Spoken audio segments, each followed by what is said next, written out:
The reason why I call this a unique campaign, I'm seeing that on certain posts, there are strong people who are contesting against each other. I'll attract your attention on the post of Guild President. We have Jerem Edonu and Dumba Timothy. You can't underestimate any of them. It is that time of the year again when the UCU student community is excited as different contestants in the Guild elections are carrying out their campaigns on the campus. We took a deep dive into the journey to student leadership at UCU. As we interacted with some of the candidates contesting for MP Law, we realized that the two gentlemen in this race are very good friends. When you look at leadership, leadership is not something of enmity, so on and so forth. No, leadership is someone ready to serve. Yeah. Is a particular person ready to serve. You know. So if KEFA you're my friend and then you come in for the same position, it doesn't mean that we are enemies at the beginning. Okay, it doesn't mean that we are enemies, but it means that we have appreciated that guardianship ideology. That I am my brother's keeper and I am my sister's keeper. So we come in to all serve. So it's and we leave the choice in the students' hands. Okay, to choose who can be the leader. And that's why in an election like this one, the 2022 UCU Guild election, the choice that we face as students, it's not a choice between two or more candidates that are contesting, but it's a choice between two fundamentally different paths and visions of Uganda Christian University. He's my friend. We up to now we talk, and this clearly shows that politics is not a do or die. Because if we can serve in the same office, then that would be the best. But if I can serve with someone else, it's also good. But I would prefer that we get the right people into the office, and that's the message I would send to all the UCU fraternity.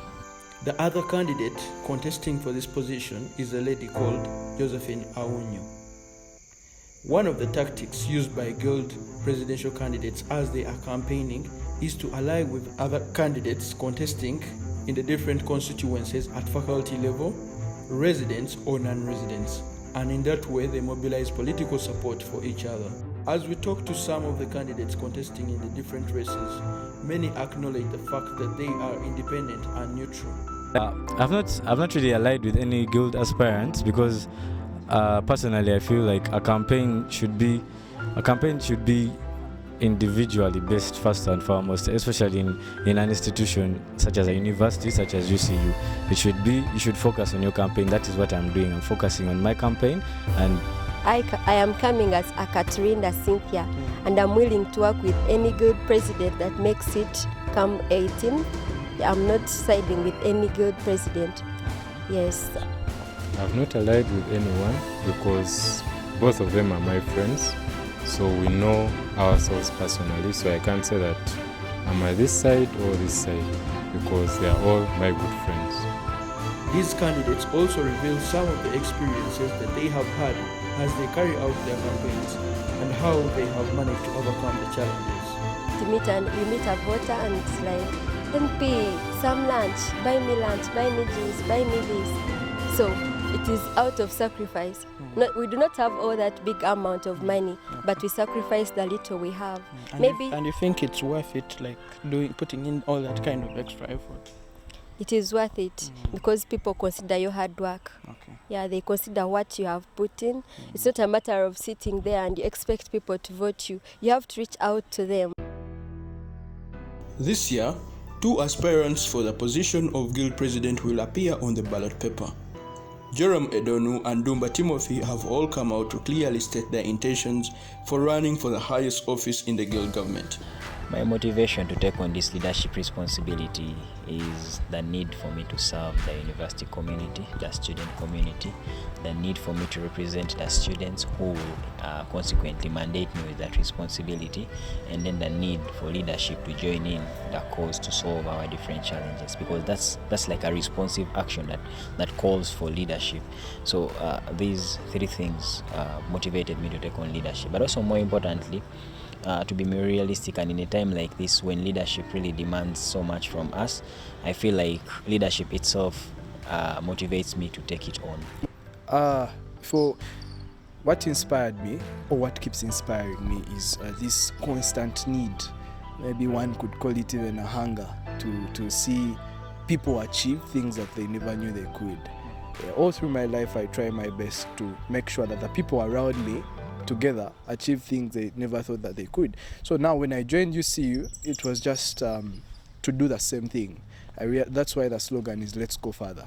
One question that we had to ask these candidates was about the issue of alliance and for benefits. Both of them gave us their side of the story.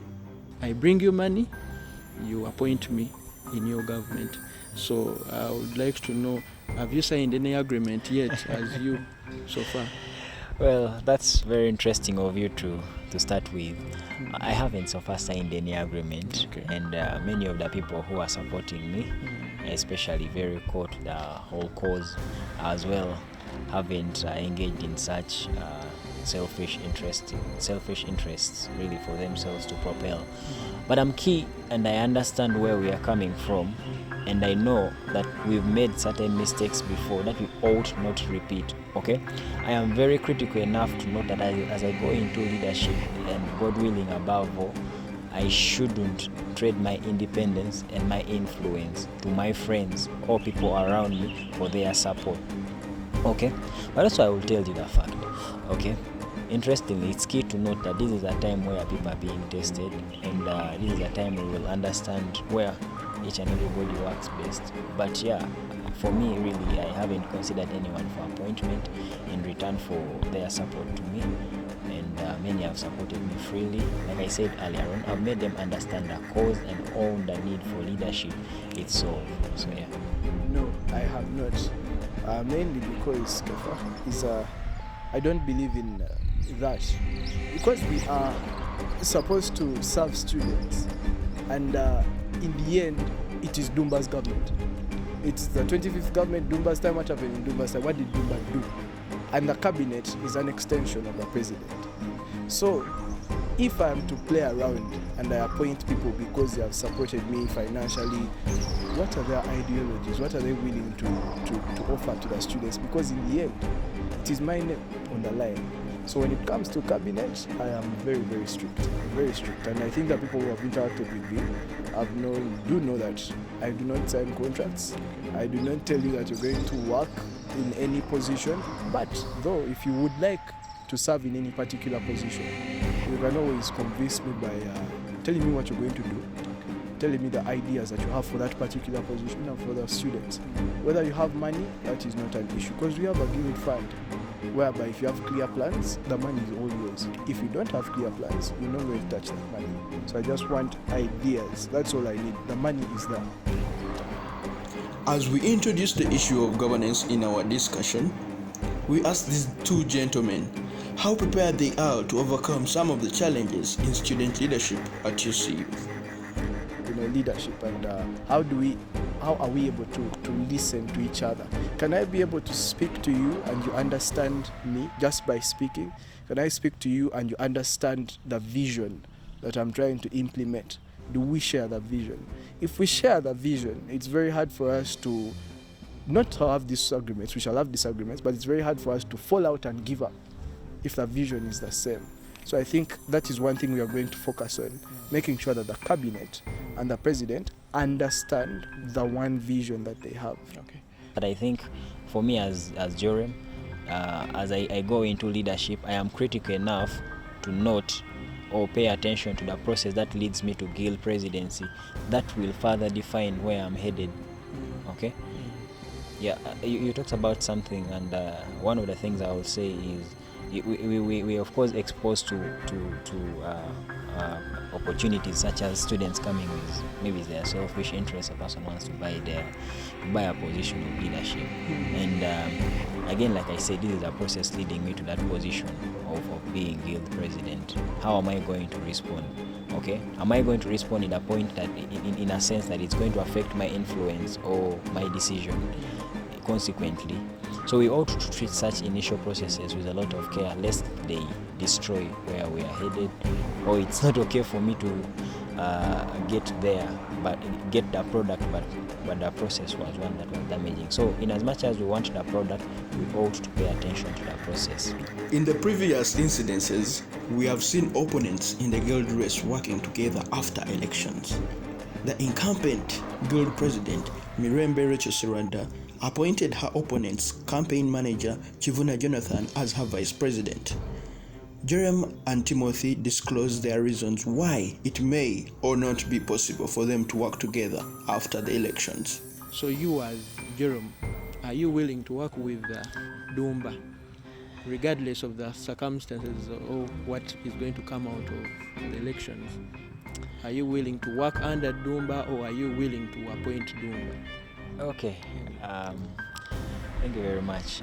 I think it's key to note that as we go in for this election, we differ on policy and not on sentiment, so we shouldn't take our differences beyond just our politics. Political maturity is very key, and so it's okay to acknowledge your competitor's strength and then take it on or build on it. So I would happily work with anyone, for in as much as the process that led us to the result wasn't one that was injurious, okay?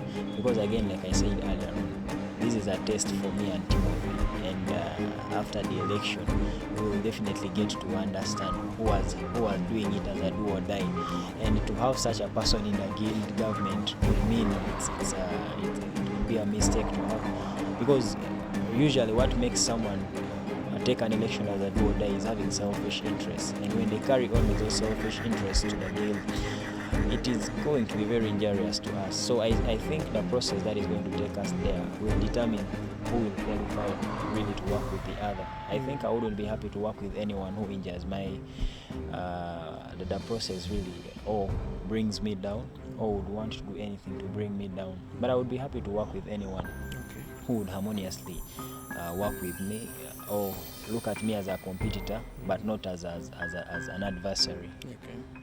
Well, yes, I can definitely confirm that I am willing to work with our opponents, with Mr. Jerem, because to come for this position and to go through all those various vetting processes, of course you must be having something to offer. So if I don't work with them, I am missing out on something. And if they don't work with me, they're also missing out on something. And we are here to serve the students. I wouldn't cost them that.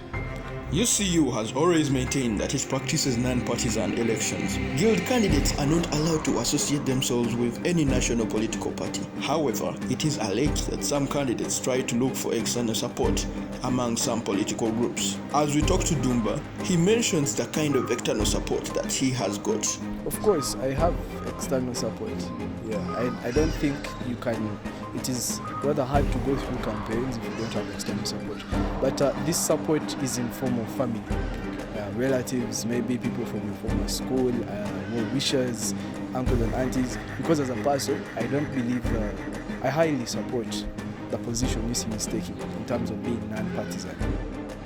We asked Jerem, as a candidate who has gone through the vetting at faculty, whether he shares the same view with some of his colleagues from the School of Law who believe that if there was no vetting at faculty level, they will have a chance to bring more candidates in the guild race, which increases the chances of the School of Law producing a guild president. The Constitution trusts the faculty together with a few members of the Electoral Commission with the mandate to identify with the best leaders, and there is a whole discretion to them, and at the end of the day, it's not definite that it should be one person to come out. It's also not definite that it should be a third-year law student who should be able to come out of that faculty. We've seen incidences where a second-year law student has come out to be a guild representative for the faculty of law. So I think it's how much we put in and how much we are ready to give, and thus the results will be seen by the readiness of the candidates, and of course this leaves the faculty with the discretion either to decide whether to take two, if at all, if it's convinced it should take two, or it should take a single person. Again, like I said, these are not rules written on stone that a second year or third year should be the guild president representative, or it should be one person. It's basically a discretion limited to the faculty. So yeah, I wouldn't say I wouldn't say that I wouldn't comment so much and say the decision of the faculty had anything to do with either being rigid or something like that. I think it gets back to us as candidates, but also it leaves them with to do the basics and leave them with that overwhelming choice. If they feel like we are all fit to go, that's how much we've convinced them. If they do not feel like we are all fit to go, that's how much we've convinced them. Again, like I said, and I've seen this happen before, if they feel like a second year can represent them, that's how much they're convinced. If they feel like a third year can represent them, that's how much they're convinced. It's just us playing with boardroom politics really and doing the basics. Students dividing themselves in tribal factions in their political camps is one of the concerns that has been noticed in the previous Guild elections. However, some students, including candidate Dumba, believe that things have changed this time. Well, if I can, for that particular case, I could maybe put it in this way. That one thing that defines us as UCU students is excellence. We want to set the standard for the way everything is done. Academics, welfare, even our campaigns. And if we know that these are the tribalism, political parties, small things like that are what cause issues in public universities, UCU should be different. And we are here to set a standard. And luckily this time, these campaigns, the tribalistic accusations are not so out there. For the last 2 years, UCU has had virtual elections due to the fact that these were the times when the country was affected by COVID-19, which led to a lockdown. I think the best advantage about online campaigns is the financial bit of it. Because I'll be honest that I only made, I think, 3 posters. No, not physical, but they were online. Only 3, and they took me through my entire campaign period. And actually I didn't pay for them, but it's a friend of mine who is very good at graphic designing that made them for me. So I would say, well, it was a good experience. Yes, of course, so many flyers will be shared in a particular group, and students will be, firing you questions here and there, and also telling you we are tired of your flyers because so many people be sharing, and people can share your same flyer like, let me say, 6 times a day. Our question to the Electoral Commission is, why do we still have online elections this time round when the university and the country at large is opening up? Okay, I understand that. Arguably, someone could present that notion. Yeah. However, this online voting actually monitors the Electoral Commission more than you can ever think. Why? Take for instance, anyone who is going to vote. Yeah. Remember, it's online, and I actually didn't speak of the advantages of online voting. Let me reiterate them and make sure you know them. Number one, voting is easy. It is user friendly. Anywhere you are, you can vote. Yeah. Okay. You don't need to. Now imagine there are people who are, UCU has 2 semesters.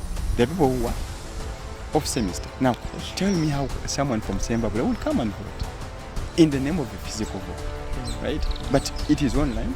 They will exercise this right in the comfort of their beds, in the comfort of their farms. They will exercise, provided you have an internet connection. So it's user friendly. It is predictable that there will always be grievances from the losers after the results are declared by the Electoral Commission. Sechizivu, the Finance Secretary of the UCU Electoral Commission, asserts that such actions are done by lazy and timid individuals. The law tells us that we cannot move society according to hearsay. In other words, hearsay is just what someone says. There is a right procedure to follow for you to enforce your right. If you have been a candidate in an election and you have lost, but you feel that loss is not out of good hands, the loss has come as a way of negligence of a certain party, say the Electoral Commission. Say maybe your fellow contestant did something to you, There is a right procedure you have to follow. And that procedure is under Article 92 of the Constitution, of the Guild Constitution, that whoever is dissatisfied has a right to go to the respective tribunal and put their claim. As we move to the polls on Friday, let us remember it is every student's fundamental right to cast their vote. Let us choose wisely.